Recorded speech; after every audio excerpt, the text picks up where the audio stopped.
Greetings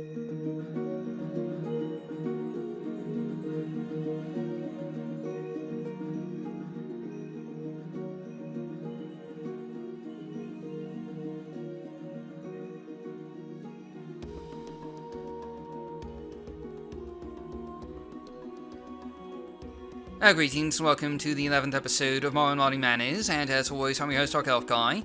And, it's been a little while since we last did one of these videos here, at least a few months, if not longer.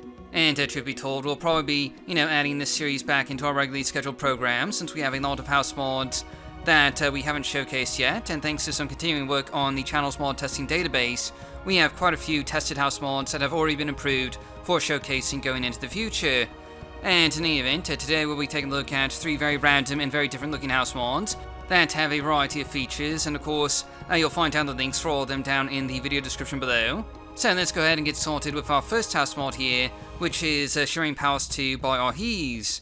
And unlike the other mods we'll be taking a look at here today, Shimmering Palace is actually something of a quest mod, requiring you to first do a relatively simple quest before you can acquire your new home here.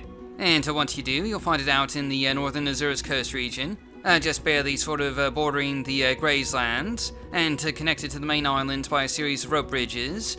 And to say the least, Shimmering Palace is by far the most unique looking house mod that we'll be taking a look at here today. And it's really, quite striking, with a sort of mixed Indoral and Velothian architecture style. I would certainly say it's quite scenic, and even perhaps a bit epic looking in appearance, with a grand sort of style about it that feels somewhat ornamental. And the exterior is, without question, the highlight of this mod, and it's a fairly sizable mansion sitting on its own little island here, including a garden in the backyard where you'll find a small sort of pond, waterfalls, dozens if not hundreds of flowers, peaceful little bridges going into the garden proper here, and of course a number of mushroom trees that just sort of add to the scenery. And anyway, just going inside, you'll find a large open space entry hall, capped off at the center here with a massive throne from which you can rule from.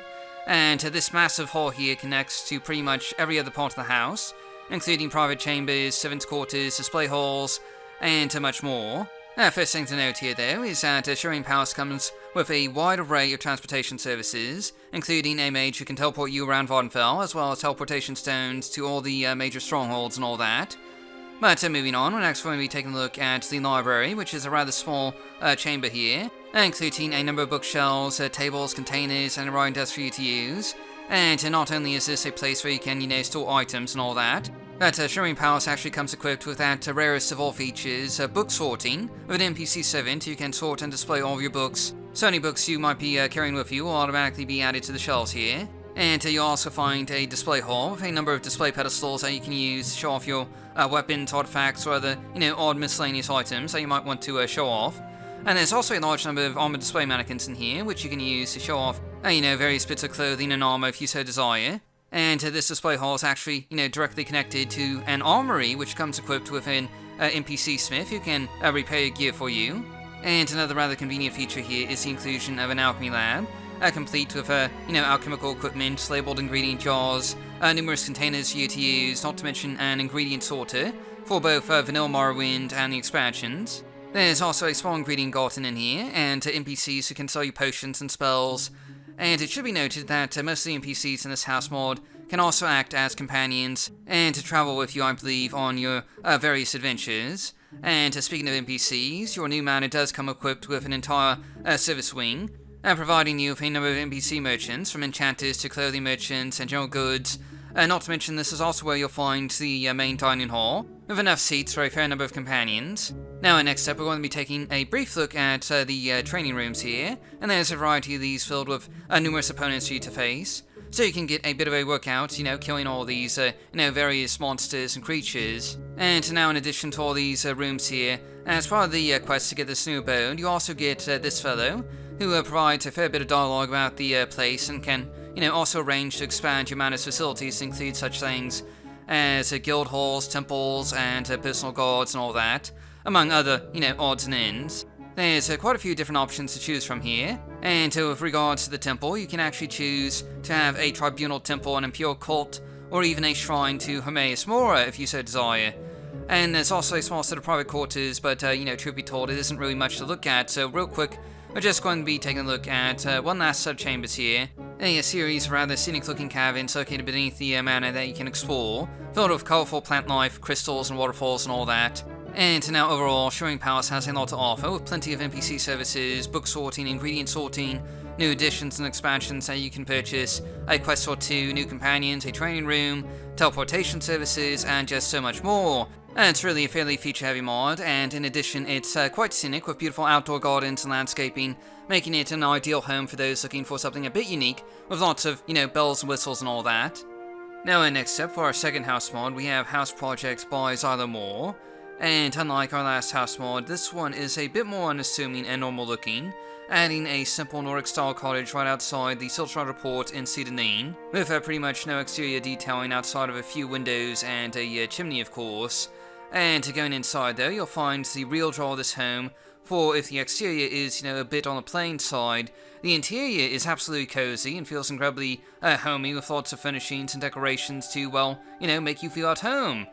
And down in the main chamber here, you'll find the bedroom with a cozy looking bed, a fireplace with a roaring fire, some table and shelving space for you to use for, displaying items and the like, as well as a nice little garden and a few containers that you can also use to just, store a few things. And, the detailing in here is really quite nice looking, making this home feel lived in while, still providing you with plenty of space to add your own touch. And going upstairs to the attic, you'll find some, more storage here, with a number of crates and barrels that you can use to store your excess gear in. And all in all, this is a really small home, consisting of only the 2 rooms we looked at, the main house and the attic. But despite its small size, it's extremely cozy and inviting, ideal for just, the starting out adventurer who needs a place to stay. It's a little light on the features front, coming only with a small amount of display and storage space, but, it does have a short commute to Zylomorr. And being right next to the Siltrada port makes it easy to get to, other cities like Balmora. And I definitely recommend it if you're, looking for a cozy little home to call your own. And finally, we have I Wished I Had a Hobbit Hole by Darkelf. And now this house mod is a bit different from the other ones we've looked at today, namely in that, it doesn't have much of an exterior, and is, a hole in the ground, essentially. The design here is supposed to be similar to, Hobbit holes from the Lord of the Rings, with a few, scenic gardens out front, and a set of steps leading to the entry of this small home, and of course a few windows along the hillside here and there. And going inside, right off the main entry hall here, you'll find a small alchemy lab with bookshelves that you can use for displaying items, and also there's a set of alchemical equipment, and it should be noted that this mod is perhaps just a little bit overpowered, seeing as this is a Grandmaster's set of alchemical equipment, which might be a bit, much for some people. And you also find a master bedroom, which obviously includes a bed as well as a few more bookshelves for you to use. And there's also access to a lower level set of baths if you want to, wash yourself off from a long day, out traveling around Vardenfell. And naturally, there's also a storage hall in this abode with a number of crates and barrels for you to, store your excess items in. And there's also a practice dummy here, but I think it's, mostly just for decoration, unless I'm mistaken. And anyway, you also find the kitchen and dining room over in this part of the house, with a cozy little oven and a table with a few chairs for yourself and company.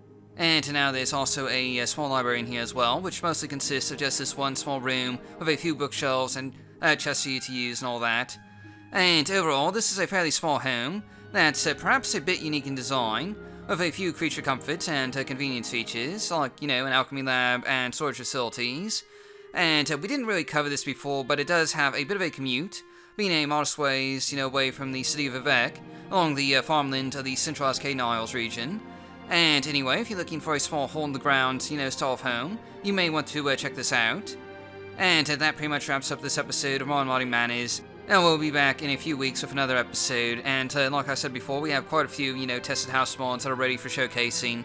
So this series will be returning to a semi-regular schedule, at least hopefully anyway. And in any event, download links are down in the video description below, so thanks for watching, and I'll see you all next time.